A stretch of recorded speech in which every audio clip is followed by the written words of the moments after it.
വളരെ മനോഹരമായൊരു സിനിമ ഇപ്പോൾ നമ്മുടെ തിയേറ്ററുകളിൽ റിലീസായിട്ടുണ്ട്. ഉള്ളൊഴുക്ക് എന്ന് പറയുന്നൊരു പടം.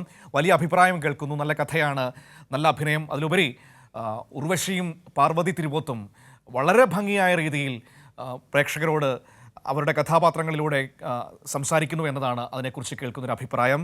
ആ സിനിമയുമായി ബന്ധപ്പെട്ട പല അഭിപ്രായങ്ങൾ പലയിടങ്ങളിൽ നിന്ന് കേൾക്കുകയുണ്ടായി. അതിൻ്റെ അണിയറ പ്രവർത്തകർ ഒരു പത്രസമ്മേളനം മാധ്യമങ്ങളോട് സംസാരിച്ചു കഴിഞ്ഞ ദിവസം. അവരിങ്ങനെ അതിൽ ഉർവശി പറഞ്ഞ വളരെ പ്രധാനപ്പെട്ട ചില കാര്യങ്ങളുണ്ട്. ബോഡി ഷെയ്മിംഗ് തമാശകൾ സിനിമയിൽ മാത്രമല്ല വ്യക്തി ജീവിതത്തിലും പാടില്ല എന്ന് ഉർവശി പറഞ്ഞു. ഡയറക്ടറുടെ ഓക്കെയാണ് ആദ്യത്തെ അവാർഡെന്നും മറ്റ് അവാർഡുകൾ കിട്ടിയാലും കിട്ടിയില്ലെങ്കിലും സന്തോഷമെന്നും ഉർവശി പറഞ്ഞു. കൊച്ചിയിൽ നടന്ന ഉള്ളൊഴുക്ക് സിനിമയുടെ വിജയത്തിന്റെ ഭാഗമായുള്ള പ്രസ് മീറ്റിൽ സംസാരിക്കുകയായിരുന്നു ഉർവശി. ചുരുങ്ങിയ ദിവസങ്ങൾക്കകം സിനിമാ ആസ്വാദകർ ഏറ്റെടുത്ത ഉള്ളൊഴുക്ക് സിനിമയുമായി ബന്ധപ്പെട്ട പ്രസ് മീറ്റിൽ സംസാരിക്കുകയായിരുന്നു ഉർവശി. പുതിയ സിനിമ ജനങ്ങൾ ഏറ്റെടുത്തതിൽ സന്തോഷം. സിനിമകളിലെ ബോഡി ഷെയ്മിംഗ് തമാശകളെപ്പറ്റി മുൻപ് പറഞ്ഞത് ആവർത്തിക്കുന്നു. അത്തരം തമാശകൾ സിനിമകളിലും വ്യക്തിജീവിതത്തിലും ഒഴിവാക്കേണ്ടതുണ്ടെന്നും ഉർവശി പറഞ്ഞു. വലിയ കുഴപ്പമില്ലാതൊക്കെ അങ്ങ് പോകുന്നു. കണ്ണിരിക്കുന്നിടത്ത് കണ്ണിരിക്കുന്നു, മൂക്കിരിക്കുന്നിടത്ത് മൂക്കിരിക്കുന്നു അല്ലേ?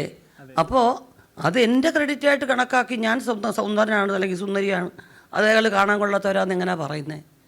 ആർക്കും പറയാനൊക്കത്തില്ല. എനിക്ക് ഇഷ്ടമല്ല, സിനിമയിലും പറയുന്നത് ഇഷ്ടമല്ല.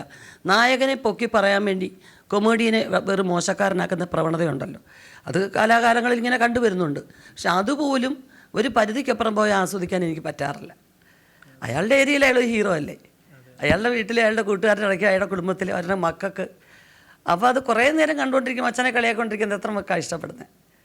പിന്നെ അതിപ്പോൾ ഒരു ശീലമായതുകൊണ്ട് പിള്ളേരൊക്കെ അതങ്ങ് കണ്ട് ഇത് ചെയ്യുന്നു. പക്ഷേ പേഴ്സണലി എനിക്കിഷ്ടമല്ല. അഭിനേതാക്കൾ സിനിമയല്ല, സിനിമയാണ് അഭിനേതാക്കളെ തിരഞ്ഞെടുക്കേണ്ടതെന്ന് അഭിനേത്രി പാർവതി പറഞ്ഞു. വലിയ സിനിമകൾ, ചെറിയ സിനിമകൾ എന്ന് തനിക്ക് തിരിവുകളില്ല എന്നും കഥാപാത്രങ്ങൾ ചെറുതെങ്കിലും കഥയുടെ ഗതിയിൽ സ്വാധീനമുള്ളവ ആവണമെന്നും പാർവതി കൂട്ടിച്ചേർത്തു. എത്ര എന്താ പറയുക, ഉയർച്ചയും താഴ്ചയൊക്കെ വന്നു പോയാലും ഇപ്പോഴും എനിക്കൊരു കഥാപാത്രം കിട്ടുമ്പോൾ അത് ആ കഥയ്ക്കൊരു കോൺസിക്വൻഷ്യൽ ആയിട്ടുള്ളൊരു ക്യാരക്ടറാണെന്ന് കിട്ടിയാൽ മതി.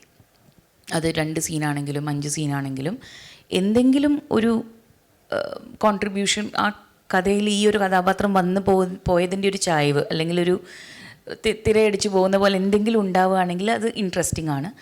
പിന്നെ ഒരു ഡയറക്ടറിൻ്റെ കൂടെ വർക്ക് ചെയ്യാൻ കിട്ടുന്നൊരു ചാൻസ് ആയിരിക്കാം, അല്ലെങ്കിൽ ആ ഒരു ക്രൂവിൻ്റെ കൂടെ.